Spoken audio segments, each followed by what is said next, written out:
Good evening, good evening, good evening, and welcome back to the Operation Hill 100 Heart channel where we do what? Focus on healing, humor, and hot motherfucking topics. Hold on, let me see if I can hear me because sometimes. Okay, yeah, sure I can.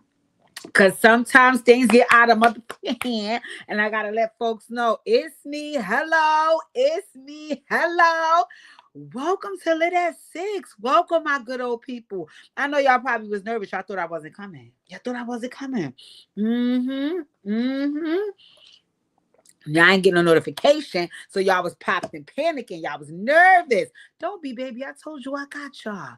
I told you I got y'all. If I say I'm gonna do a motherfucking thing, then I'm gonna do a motherfucking thing. And we gonna do some things today because we got some discussions to have. We have some discussions to have, and I'm excited about having them. So let me get down to them. And I always like to start things off with good news. So congratulations, Teyana Taylor. Oh my God. Oh my God. I am so happy for Teyana Taylor. I'm so happy for Teyana Taylor. When I tell you God will move, God, God, you better leave us good people alone, God. You better leave us good people alone because you're too good. You too good. You know how to treat the good people too good. And that's a beautiful thing. That's a beautiful thing. So Tiana Taylor won a Golden Globe. She won a Golden Globe Award. And, I think that when you look at some of the bad that was taking place in her life, right? Because remember, she just got divorced, that was ugly. So she had been through so much. So just to have folks go through such a tumultuous time in their life and then turn around and catch such a big win, it says a lot. It says a lot. So I am so extremely happy for her. The only thing is, I've actually never seen the movie that she won the Golden Globe for.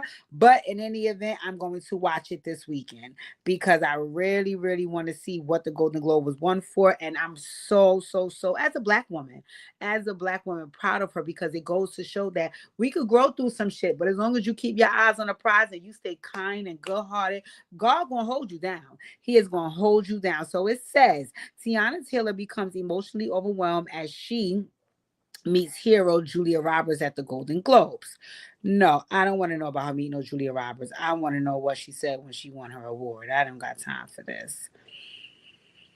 Tiana Taylor wins her first Golden Globe. We belong in every room we walk into. You better say that shit, Tiana. She said the New York native earned the award for Best Supporting Actress in a Motion Picture Drama for her role as Perfidia Beverly Hills in One Battle After Another. I'm going to watch One Battle After Another tonight, too.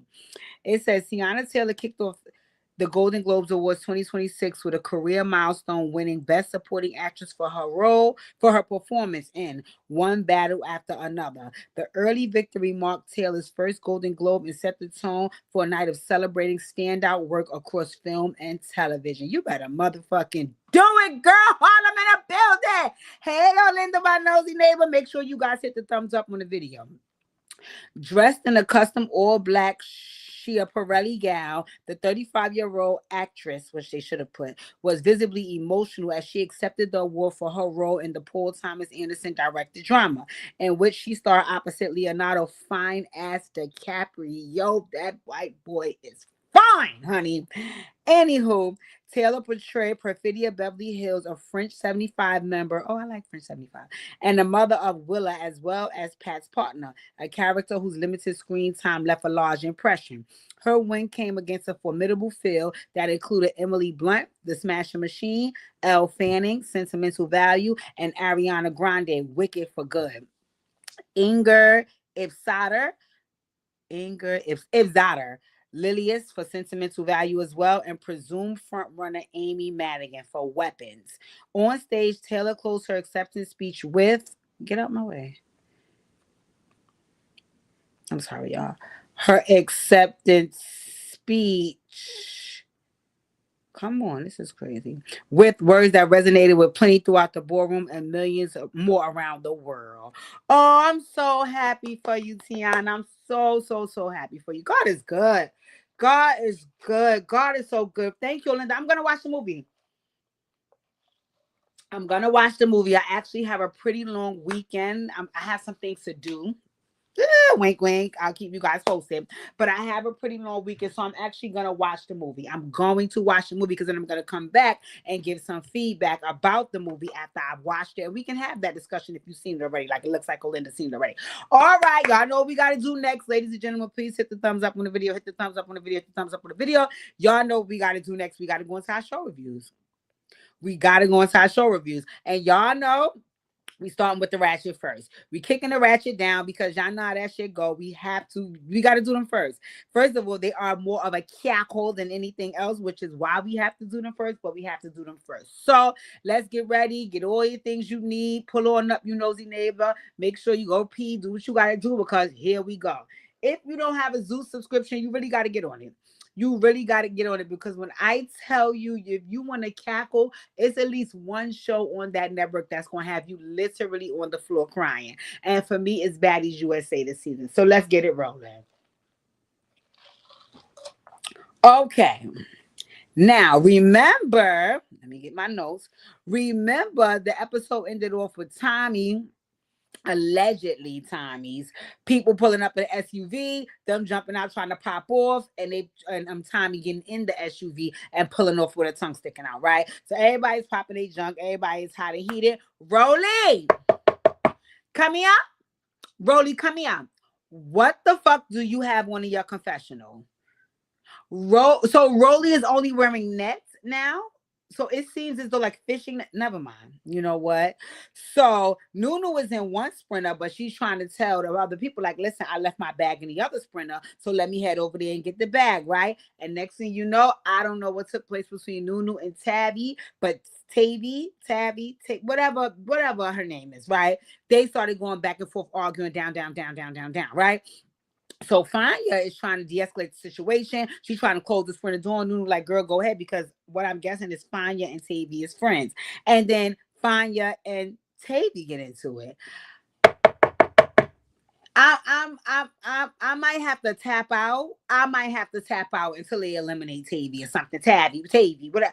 I'm too triggered by Tavi. This is a little too Brownsville for me. It's foaming at the mouth. It's crying for no reason. It's sporadic. It's yelling. It's scarlet. It's too much. This is too much for me. I'm triggered by Tavi. I'm sorry. This is too Brownsville for me. I work too hard. Like I can't. So anywho, the next day after all of that commotion, because Tavi is telling, like, it's just too retarded. Like, I can't with that. So, anywho, the next day, Rolly and Summer is recapping the Marsh and Taseki / Latifah fight. Summer is so fucking shady, but Summer, again, a key and a cackle, right? So then they also talk about Summer's fallout with like Darlie and Lex, right? And Summer feels like, she wasn't being treated right in those friendships and yada, yada, yada. Summer, come here, sis. Come here, niece. Come here, niece. Come here, niece. I have to be very honest with you, Summer. I'm sorry. I got to keep it real with you because you my niece. I got to tell you. Speaking of my niece, shout out my niece. Today's her birthday. Shout out my sister and my niece. Today's both of their birthday. Summer, you pulled a classic Aquarius move in these moments, right? And I know it so well because this most definitely used to be me, right? Whenever well, what you did, right, is that you were addressed about something that you did not like. And because you know the energy that you bring, you weaponized it. So what you did was you're saying that I am this type of way and it's overwhelming for you and it's too much for you and I need to assess my behaviors. Instead of you hearing your friends out and possibly thinking about making a change, you say, you know what? I don't even got to hang around y'all. Sorry, baby. I know that oh too well. I know that oh too well. I know that oh too well because I was definitely 100% the type to do the same thing. It's an Aquarius trait. We know we the life of the party. We know we lit. We know we them peoples. So when folks are complaining about the shit we do, it's like, okay, well then I don't gotta fuck with you. No, no, no, no. But again, I'm not gonna lie. I do be giving Summer a pass because Summer is young, right? And when I was her age, these are the things that I did as well. As you get older, you realize that those relationships are valuable. So you at least do those people the courtesy of hearing you out, and then you do some self-assessment. Now, again, you may do some self-assessment and realize I don't agree with y'all saying, I'm still disconnected from y'all. But at least because you value the relationships, you took the time to hear them out. You didn't even try to hear them out because you knew you was on some bullshit and you didn't want anybody calling you on your bullshit because you didn't want to be held accountable. So Summer, I clocked you, girl. Clock it. Okay. Um, I like Rolly's newly established mentor role, right? Like that works for me. Like I feel like a lot of times she's talking to the girls, she's not more so egging on the drama. She's trying to minimize it, but also, mentor and hear you out and correct you. And so I kind of like he like that. Just Rolly, you need a skin routine as well. I'm not here for that part, right? Then Cold Killer until then Tavi, they take a stroll around NYC. I like Cold Killer. Coquilla, I like you. Coquilla, you look like my family, Brianna, Wanda's daughter. You look like Brianna to me. I don't know why. But Coquilla, I like you. You be popping a lot of shit but I like you. I like you, Coquilla. I like you, Coquilla, right? The only thing that I don't like, and I know this is like, okay, but look at the show you're watching, so you shouldn't be feeling that way. But it's the reality of the situation because this is not just on that show, it's happening in the world. I don't like how glorified and popular it is now for women to be aggressive, violent, and disrespectful, right? I feel like that gets rewarded now more than ever, right? So, case in point, like a Tommy, I love Tommy. I love Tommy and she's a cackle and a key. But what I told you on the last live, she would have been my friend at this age. No. Now, had I been 22 and you acting a nut like that, sure, that's entertaining. I'm young, I'm immature, I don't have control over my emotions, I'm going through stuff. That's fine. But as you grow and age and mature, which I would assume that some folks do, that type of behavior is uncalled for. It's immature. It's just not, it's to me, in my opinion, it's just not grown woman like.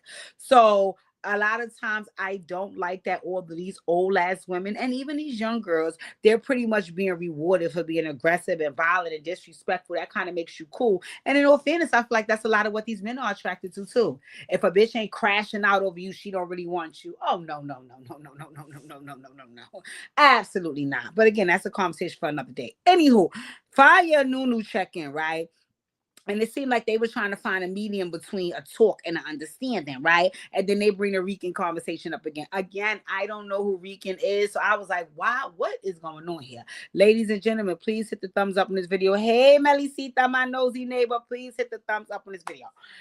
When they brought the Rican conversation up, I was like, why are we still talking about Rican? And see, a part of me feels like I fucks with you, Fanya, because I feel like no matter what you holding your friend down, she not there, you're not gonna let no bitch chat about her. So that part of me understands it. I also understand Nunu stands. I don't give a fuck who you are, and I don't give a fuck about her, and I don't give a fuck about you. I'ma still talk my motherfucking shit. I was trying to be nice because me and you ain't have no problem. I already got a problem with her. But since you inserting your motherfucking stuff, I'm now speaking to you.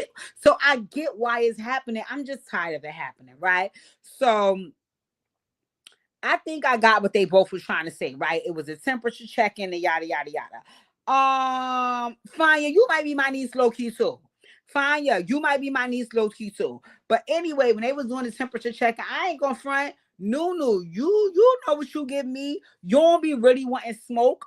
And I think you never wanted it from when you first came on the show. But I also think now you learned how to be able to pop your shit and still not want smoke, really and truly. So anyway, you was doing your little I find your pop on your boom. I was like, oh shit, right? So Nunu was trying to say she didn't see that coming. I was like, well, fine, you was saying all the slick shit before she did it. So I would imagine you came here one smoke because look how you moving, right? But anywho, I saw the empty threats in the conversation. Go on, girl. I just feel like she decided to follow through. Hey, you didn't because you did not really want no smoke. You just know how to pop shit. And now everybody's in glam. They getting ready for the the New York show. Because remember, they perform in New York, right? So then they get on the sprinter to head to the performances and they smoking and they drinking. And I'm looking like, come here, baddies. Come here. I thought Nally said that was a no. Oh, fuck Nally. Okay, got it. So anywho, mm-hmm.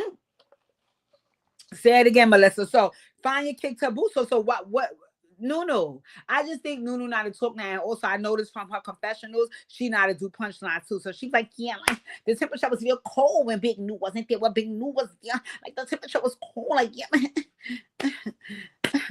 Big New girl. But she was from a baby mother. So anywho. So they arrive at the spot and guess who is there? Yeah, man, let me. So let me plumb us there. So him and Natalie gather up the girls, and he's like, "Listen, I'm trying to take my Zeus all over the world. So I have some business partners that he's gonna meet with. He said he's going to Rome, he's going to Italy, and he said he's taking Jayla and Scotty so they can have threesomes. And some nights when Scotty is too pregnant to fuck, he got to bend over Jayla. I mean, basically. Have his cake and eat it too, right? So Natalie was like, well, she won't be there because she has a funeral to attend, so she's doing what she do. So basically, Rolly is the boss for the time being. So I was like, don't laugh, but listen. So I'm like, okay, yes, I'm here for the Rolly. I'm here for the Rolly. I'm here for the Rolly. Is because I like the mentoring piece. I'm here for that, right? So then we see them going out for the show, but the hosts come out first, and it's Tanisha and Bobby, and my eyes roll all the way in the back of my head because Bobby looks like he has no flesh. It's only skin laid on bone. So I want y'all to check Bobby blood because allegedly things are not clear. Tanisha. Sis, I'm gonna hold your hand when I say this because I like you. I do like you. You definitely give New Yorker. You definitely give Brooklyn. I'm here for that, right? Tanisha, I don't know something about because I know you are my surgery sis, right? Something about okay, Tanisha, Tanisha, no shame. You are shaped like Samantha Mendici's baby mother Dyke mother from Love and Hip Hop. You know who that is? What's my homegirl name? What is my homegirl name? Samantha is Mendici's baby mother, but then PM, what is her name? Whatever her name is, Tanisha, you shaped like that. I don't like that shape for you. I don't like that shape for you. I thought you got surgery so you wouldn't have to look like that. So I'm not here for that shape with the little with the no. But what is her name? PM? I can't remember. So anywho, the performances begin, right? So Smiley is up there and she's performing. Smiley, why are you here? I cannot stand Smiley either. She's in Biggie. They like her and Biggie are in the same group of people that I can't stand, right? So she's there, she's performing whatever she sings, and Tavi and Fanya support for her. And then Gretchen, I hate Gretchen the Gremlin. I'm so happy that they booed Gretchen. I cannot stand you, Gretchen. You get on my fucking nerves. Nunu was next. Again, I don't know what you sing. Lex Jordans was on the stage. I don't know what she's singing. Summer came out. My niece got booed as well. Dolly, fuck Dolly, fuck Dolly. Like I was like, it's a whole lot of people here to get on. Like people really paid, I'm guessing, to go in here to tell these people fuck them and to boo them. Like we could have did that from home watching YouTube. So that was wild to me, right? So then Tabby, Fanya, Scotty, and Sapphire, they come out as background dancers. Now, okay, girl. Anna, she came out to perform. I low key like what she sung, right? Nicole Killer came out. Okay, girl. And then Jayla and Janelle, who Janelle is the girl who Tavi was dry humping when Tommy calls her DMX. They walk out on the stage. I don't know for what, right? Rolly performs. Okay, girl. And then backstage, Summer and Jada and Lex are back there trying to resolve their issues, right? So Tinker performs. Soraya, which is Psoriasis Mariah, she performs. Taseki performs, and then her and Biggie perform together. Tommy perform, and then Suki. Oh,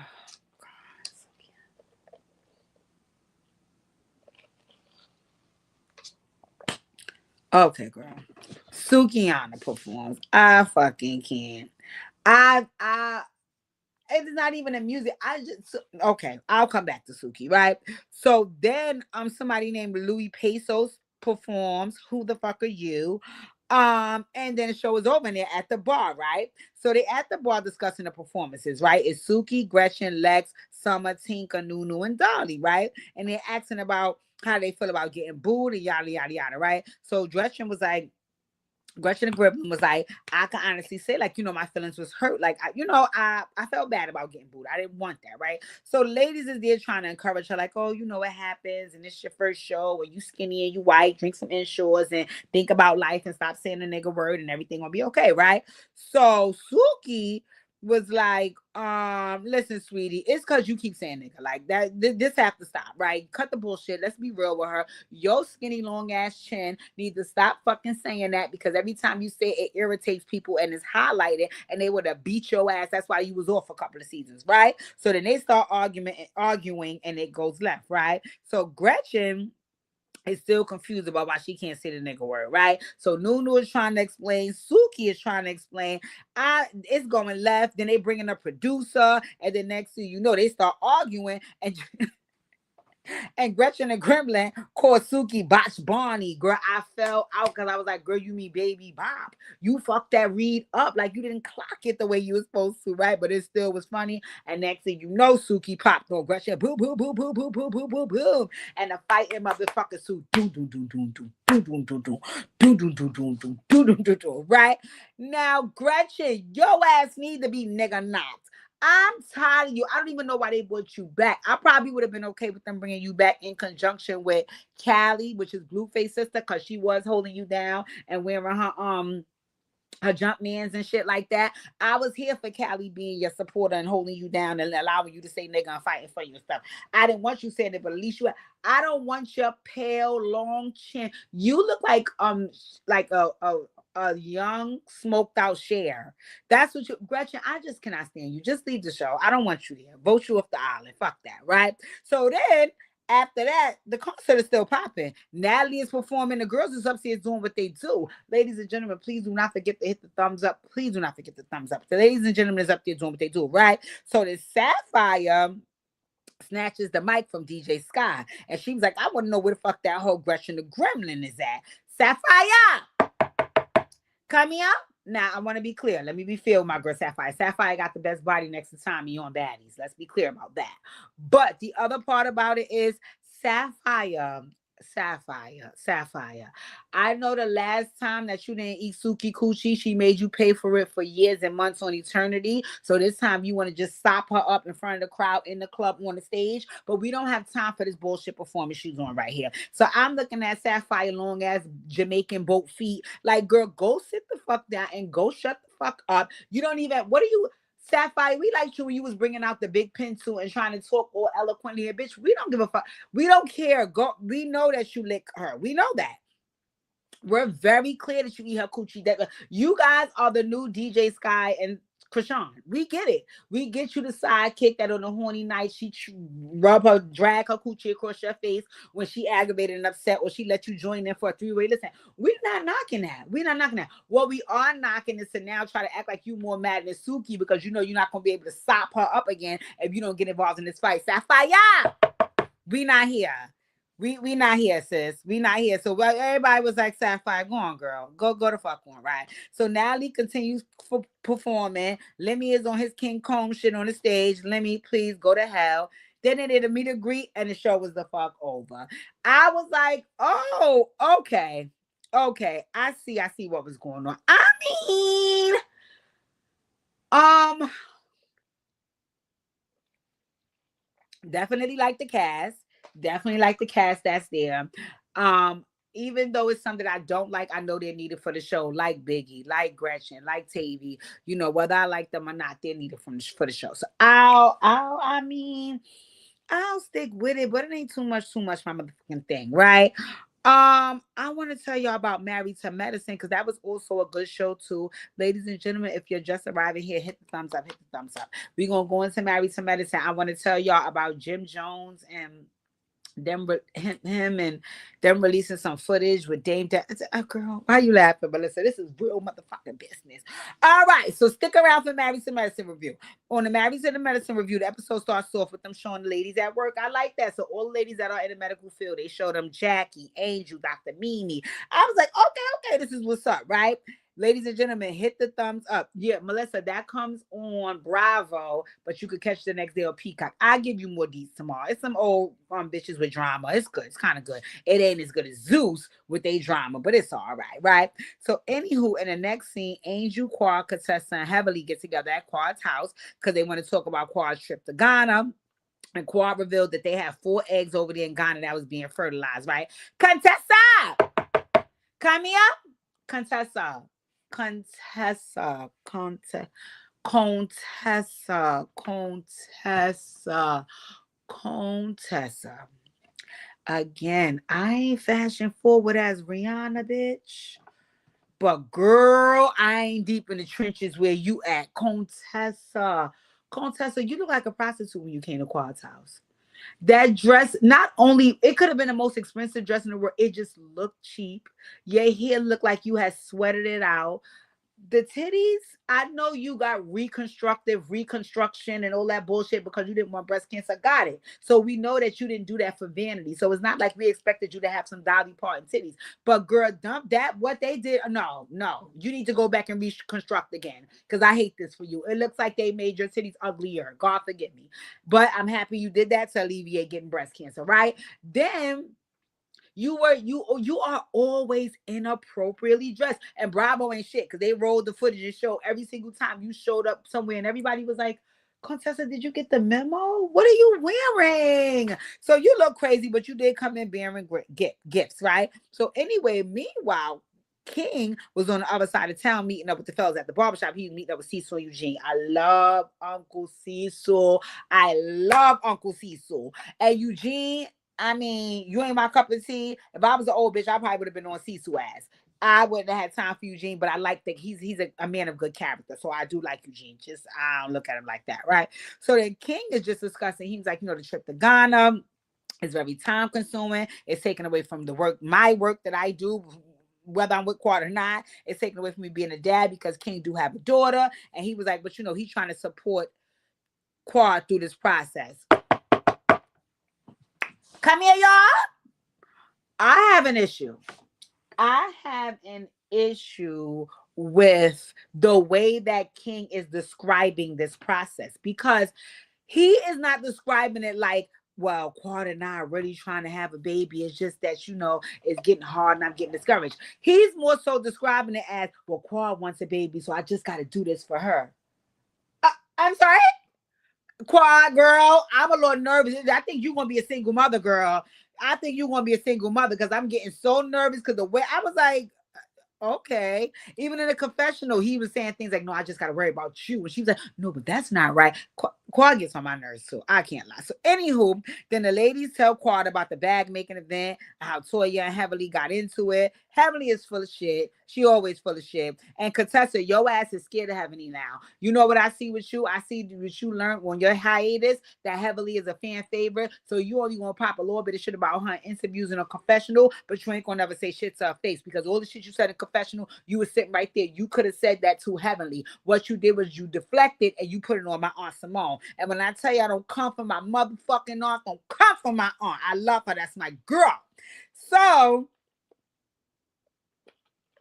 they brought up something about Simone be looking up people information and Googling, and Simone said, yeah, the fuck I do Google y'all hoes because y'all broke and uneducated and I'm not.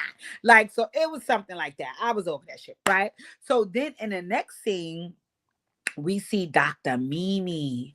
And I really want to have a serious discussion right now. Now, this is being serious. I'm not even laughing because this is not funny. This is not funny. It involves a child. So I don't want to make no jokes in these moments. So ladies and gentlemen, please hit the thumbs on this video. Please do not forget to hit the thumbs up on this video. But I do want to talk about this, right? So I told y'all in the last episode, they have a special needs child, Stevie, right? And while I do admire, and again, I want you guys to drop in the chat and let me know if let me know your feelings about what I'm about to share, right? While I do understand and respect their courage to share their journey with their special needs child, I don't know why some part of me, I don't know. It's just some part of me, and I honestly don't know why. That's why I said I want to hear you guys' feedback. It feels a little bit like exploitation. Like, it almost feels like I totally get that. If I'm on a reality show, I have to show my real life. This is my real life. I'm raising a special needs child. But I think the emphasis on that part of your life is to have a storyline, not necessarily to. I can't explain. I hope I'm landing a plane, but she's in the car pulling up G-Wagon. Holla, you better work, Mimi. And she pulls up, and when she pulls up into their driveway, he's already having a meltdown in the back seat, and it's only him and her in the car. So she gets out and she goes back there, and he's having one of his episodes, right? So she kind of like carries him in the house, and she's like, listen, daddy is on his way. Because what I gauge from their situation, Big Steve is more the person who deals with his episodes, whereas she probably just like supports Big Steve because he kind of has more like a handle on it than. And again, I'm not saying she can't, but because again, she's a fucking psychiatrist, so I just think that he does it maybe a little better. So anywho, she took him inside, right? And then not sure after Big Steve came, right? And they were explaining in the confessional that their daughter Savannah, I think Savannah is like they like a year apart, her and Stevie. I can't remember who's older, but they were saying like how they sent her over to spend time at the grandmother's house because they feel like, it's like a full-time job like to kill niggas, like if y'all know that song. But anyway, like it's so much for her to have a special needs sibling that they starting to feel like, it's taking a toll on her. So for her to get a break from some of his like episodes and things like that, they sent her over to the grandmother house. And I was like, oh my God. So then they start talking about, which I didn't know, that Dr. Mimi and Steve have a women's mental health practice. And, she basically was saying like how the work she does with women, she loves it, but it can be heavy. She was like, and then having that heavy work and then having to come home and do this heavy work with my special needs child, it can be a lot. She was like, sometimes it makes her feel like she can't do the traditional wife thing, which is cook and all the things because of all of that other stuff. And I love Dr. Steve. I mean, Dr. Steve. I love Steve, Big Steve. He was like, listen, that's just, but this is our situation. We know what's up. Like, basically, like, we know what it is. We knew what it was when they told us this kid was special need. We knew what it was when we opened our practice. We knew all of this. And this is our normal. We got this. We got this. So I liked his encouraging words. I also like the fact that he didn't try to make a joke that she don't cook, or he basically was saying, like, I understand you, I get it, and we in this together. And I love to see men stand up for their women and support. And that was nice. That was so, so nice, right? So anywho, in the next scene, Heavenly, she has to lunch and she has a half brother, Travis. Right. So she was like, girl, he just showed up to her office one day and she was like, well, nigga do look like my daddy. So I don't think he lying. Right. And then basically what I got from it was you thought your father was having sex and then you realized that nigga was a gigolo, just like some of these men can be. And he had a side baby and you are mortified because you can't believe this. Right.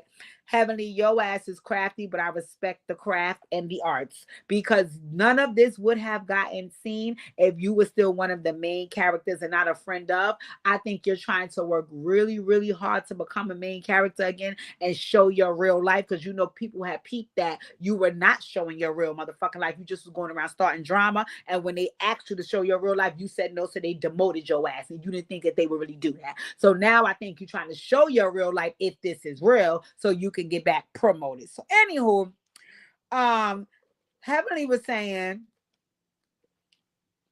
we should all bring the families together. I'll get my friends and I'll bring their families and we'll have like a reunion style kind of event. I thought that was so cute, right? So Heavenly was hosting the event at she's gonna host the event at her house, and they're also having a mac and cheese cook off, right? So while they all getting their mac and cheese together, like Toya's sons is cooking. Toya, come here.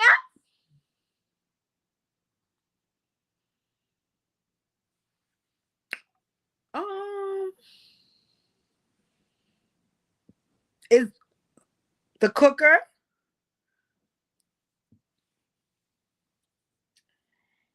Okay. I don't know. I don't know. I don't know. Gave a little loose wristed. I'm being real with y'all. Fuck that. It's my YouTube. Because, and not only because he was cooking, because Eugene cooks and Eugene don't give loose wristed. The reason why I said that is because a couple of episodes, I don't even know if it was this season. I think it was last season. Was it this season that Toya debuted her Birkin, or was it last season? Whatever that was with the bag, the conversation he was having with his mother about that bag.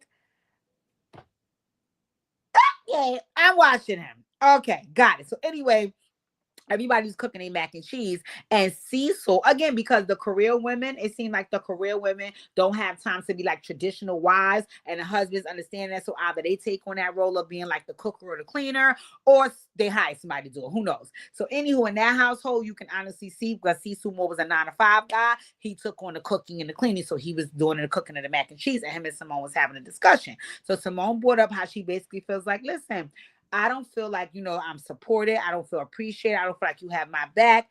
And one thing I love about my motherfucking uncle? You know what I love about my uncle? I see what my uncle do. My uncle reserved his temperature checking for Simone. He reserved his clocking Simone for when it's just them two. You know why I noticed that? Because even in confessional, sometimes he'll say stuff and she'll say stuff and Cecil will just laugh and smile. In front of their friends, Cecil would just sit there while she's screaming like a lunatic and don't say nothing. In front of the boys, Cecil would just, okay, Simone. But when Cecil and Simone is alone, Cecil be like, I'm tired of your big ass teeth and your long ass tongue. Cecil would curse Simone the fuck out. So honey, when Simone got on with that, I don't feel appreciated. He said, you're a goddamn liar. You are like, I got your back. Stop saying that bullshit. So now here's Simone. No, but see, so I want to edit that comment. I feel like you already got my back when it comes to the boys, right? And Cecil said, cut the bullshit. Cut the bullshit. I have your back. I have your fucking back. It's just that it don't look like the way you want it to look. So that's when you want to start yelling and screaming. That's not what the fuck I give. But at the end of the day, Simone, I got your back. So stop saying that fuck shit. I said, yeah, Uncle Cecil. Take him in the back and throat goat that nigga. Yeah, Uncle Cecil. Don't let that bitch talk to you like that because she's a doctor. Fuck that.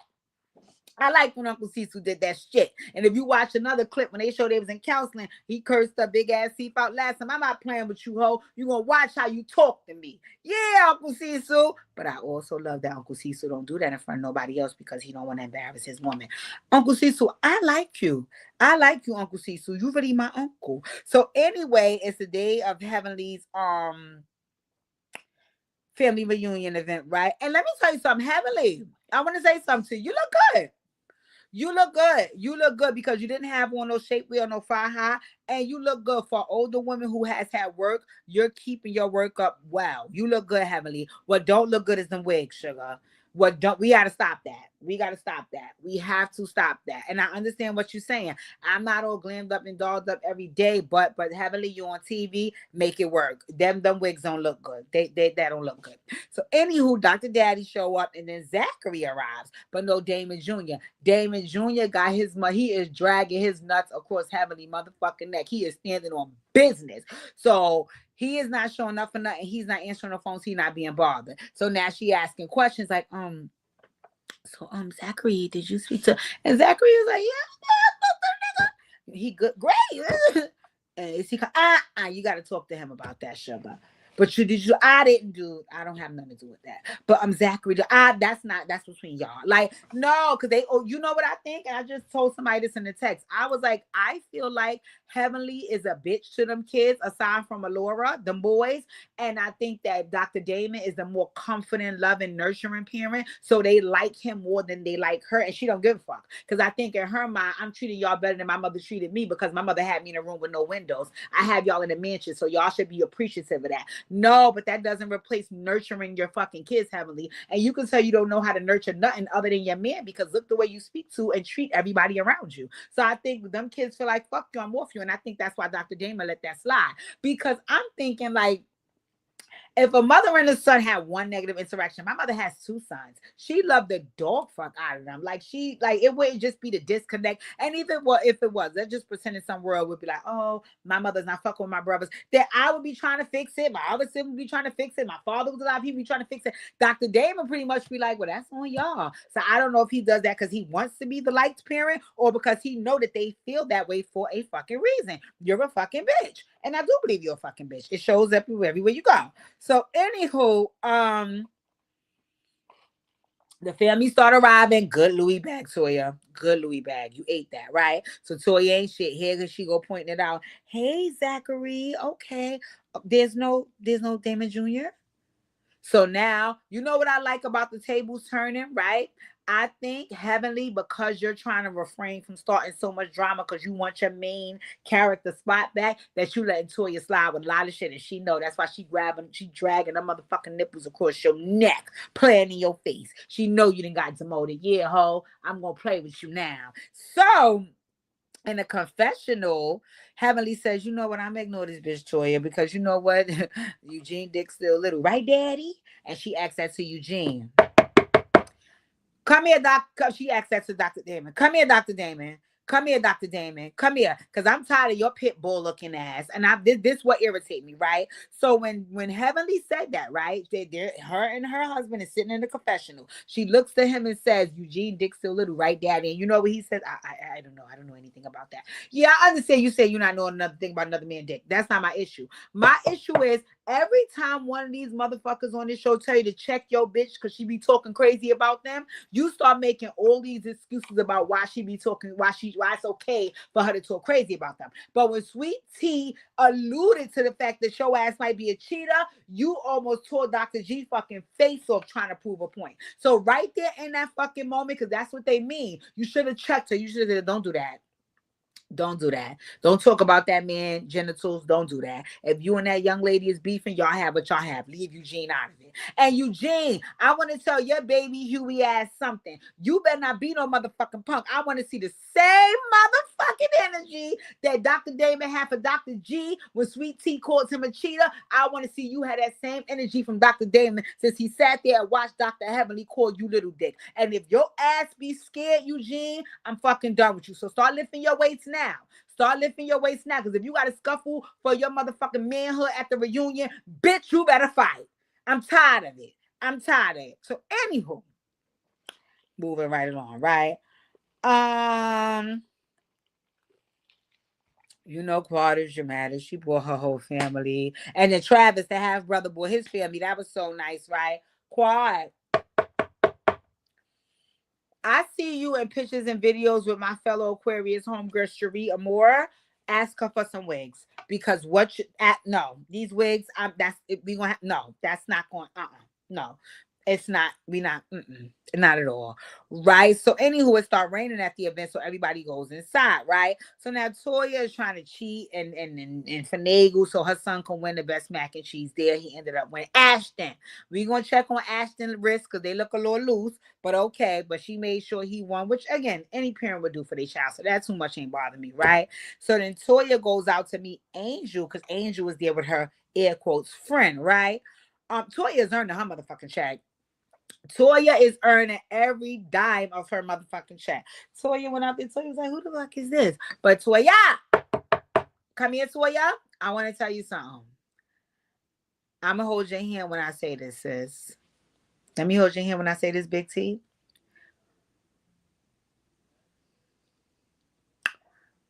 Big T, you got whole tendencies. God forgive me. I know it hurts to say, but it must be said. God forgive me. Big T, you got whole tendencies. You know what I see with you, Toya? Every time there is a aesthetically pleasing man on the show, your nipples fall out your motherfucking bra. I.e. Apollo, the man that Angel was sitting with. Who was another one that you always have so many questions and so many inquiries whenever it's an attractive man on the show, right? And what that leads me to believe, Toya, is that you love Eugene. I think you love Eugene. I think that's your boo. I think all of that. But I also think that a deep down part of you has a different type physically than what Eugene is. And whenever you see that type, you can't help but to lose control because really and truly in an ideal world, that is the type of man that you would be with all the Eugene qualities. Girl, I'm telling y'all right now, maybe that's why I ain't got no motherfucking babies and I ain't married because I never settled. I'm sorry, I never settled. My motherfucking roster is elite. None of the niggas I had was, everybody I dated was at one point my type because I need to be able to see you coming down the street and do a double motherfucking take. If I gotta squint in order to make you fit into what I'm into, my nigga, I ain't into you. Fuck that. So no, Toya. I don't know. Cause some men and women do that. They do the work with the person to transform into. I'm not doing that, baby. Absolutely not. So, Toya, the way your nipples fell out when you went over there to talk to Angel about the guy she was there with, I think you only did that because of the way he looked. So, anywho, she was just talking, basically saying, like, what are you doing here with her? Like, are you here with her now to take her serious? Because she was asking me to hook her up. And I like Angel. Angel was like, Toya is a bugging. She was saying this in the confessional. She was like, she's breaking all girl codes. Like, girl, chill. And it was so cute. I like Angel on the show, and I like they giving her more airtime. So, anywho, when I look around, I see that Brandy was in the game. They didn't show when Brandy arrived, so I was like, okay, Brandy, you here, girl. So then they finished with a dance off. Heavenly, I gotta give you your credit. You are earning your check as well. You and Toya are really working the season because that was a nice event. That was a nice event. And I think I'm not trying to say I don't want you to get your money back, but I low-key feel like if they are gonna promote you back, they need to keep holding you to this same standard or keep you demoted. Because any other time you messy, you nasty, you just in a whole bunch of shit to deflect from your shit. I like the fact that you're having more of a meaningful role on the show now. So heavily, I was here for that event, right? So, anywho, in the last scene,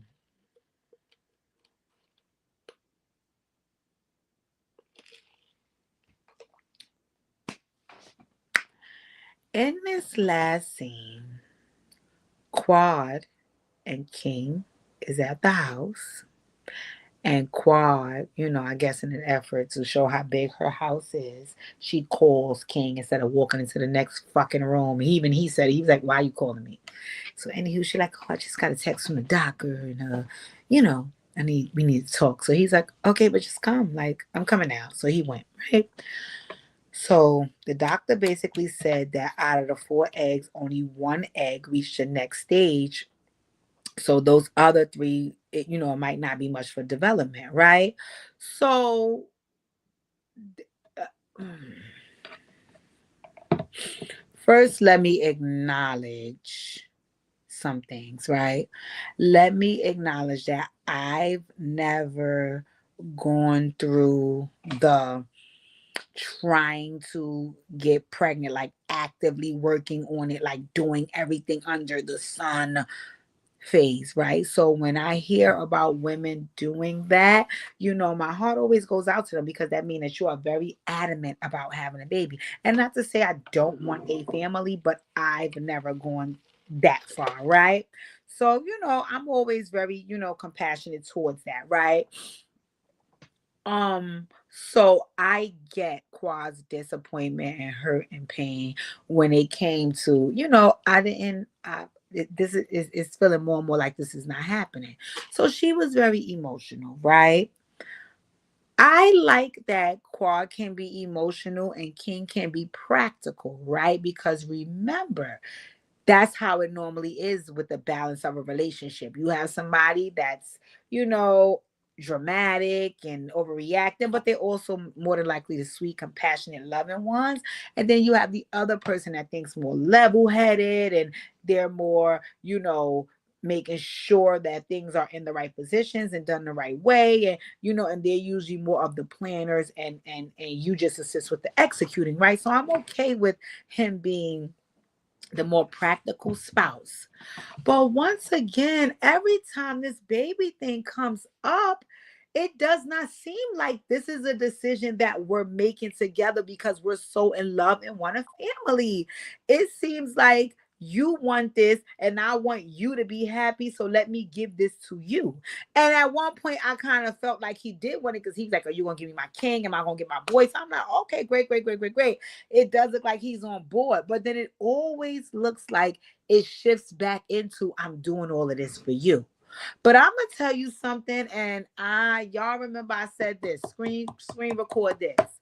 I also think that Quad literally sat down and rehearsed with King how to be successful on reality TV. So a lot of this for me feels also a little calculated.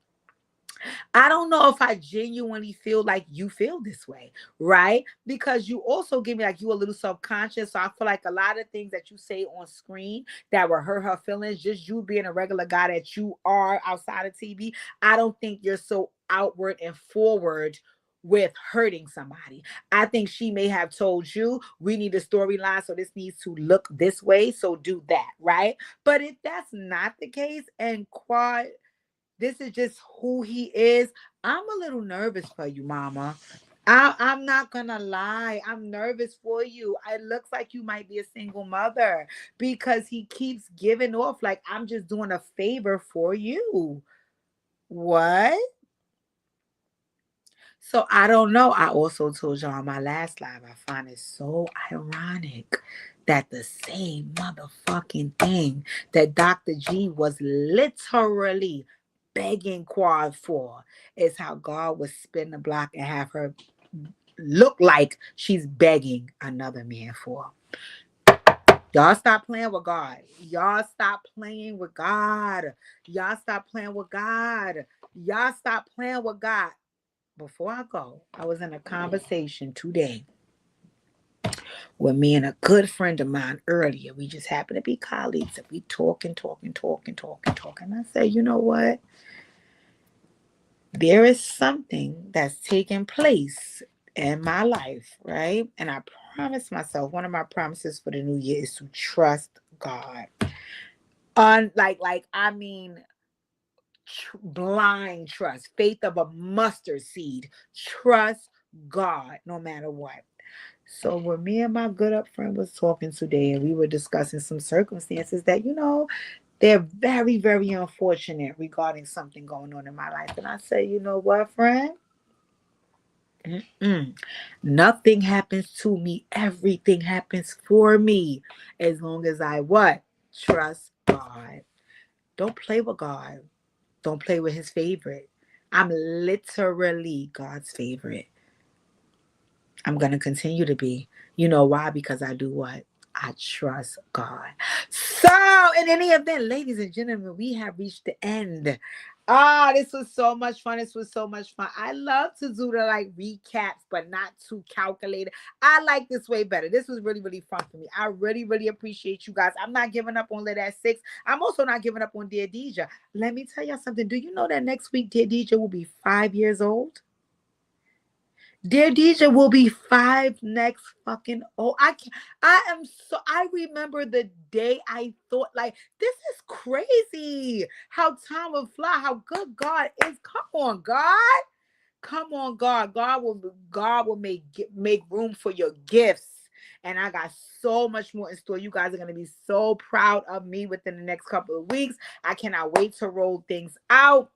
But in any event, we're going to celebrate. We're going to celebrate next week because next week, Dear Deja will be 5 years old. That's a milestone, and I'm proud of my baby. And I know that, like, I have folks like Olinda who love Dear Deja, so we got to get this thing going. In any event, I always love you guys, and thank you for tuning in. I truly, truly, truly appreciate it. Welcome back to the Operation Hill One Drop channel where we do what? Focus on healing, humor, and hot motherfucking topics. I will see you all very, very, very soon. Stay tuned. We are also approaching Aquarius season. Hey, all my bitches is eating. Hit the thumbs up and enjoy your night. Mwah.